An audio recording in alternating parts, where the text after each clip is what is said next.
વડોદરાની વિશ્વવિખ્યાત MS university ફરી એકવાર વિવાદોમાં સપડાઈ છે, પણ આ વખતે મામલો શિક્ષણનો નહીં, નશાનો છે.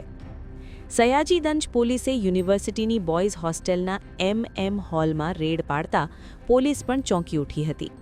હોસ્ટેલના રૂમમાંથી દારૂની 25થી 30 ખાલી બોટલો, એક ભરેલી બોટલ અને સિગરેટના પેકેટનો મોટો જથ્થો મળી આવ્યો છે. માહિતી મુજબ અહીં લાંબા સમયથી દારૂની મહેફિલો જામતી હતી. સવાલ એ થાય છે કે યુનિવર્સિટીના કડક સુરક્ષા ઘેરા વચ્ચે આટલો નશીલો સામાન અંદર પહોંચ્યો કેવી રીતે? હાલમાં પોલીસે તમામ મુદ્દામાલ કબજે કરી તપાસનો ધમધમાટ તેજ કર્યો છે.